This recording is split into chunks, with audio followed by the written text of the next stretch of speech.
জেনা, ব্যভিচার, নেশা এমন এক রোগে পরিণত হয়েছে, 3 বেলা ভাতের চাইতেও সহজ। মানুষ ভাত না খেয়ে একদিন থাকতে রাজি আছে, রোজা রাখবে, সিগারেট ছাড়তে রাজি নাই একদিনের জন্য। ইফতারের পরের খাদ্যটা তার সিগারেট হয়।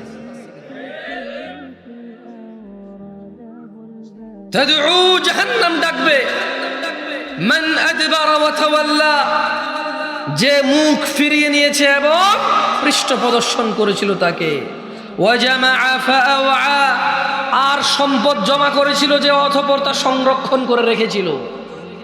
কত মিসকিন ফকির, কত অসুস্থ মানুষ, কত দ্বীনি কাজ, কত আল্লাহর কাজ, কত আল্লাহর পথ, কত জায়গায় সম্পদের জন্য থেমে গিয়েছে, গতি কম হয়ে গেছে, বেগবান হতে এটা কত প্রবলেম করতে হয়, পোহাইতে হয়, কিন্তু সে তার সম্পদ রেখেছে এবং জমা করেছে।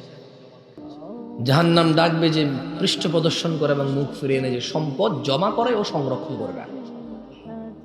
আল্লাহ আমাদেরকে বোঝার তৌফিক দান করুন। আমি যদি মোহনপুরের মানুষকে বলি, আসমান থেকে বৃষ্টি বর্ষণ করে কে?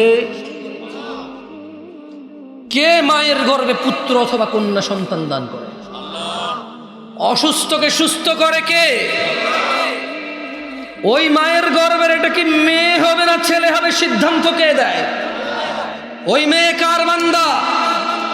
ছেলে কার বান্দা? সবাই কার ইবাদত করবে? তাহলে প্রশংসা কার? আলহামদুলিল্লাহ।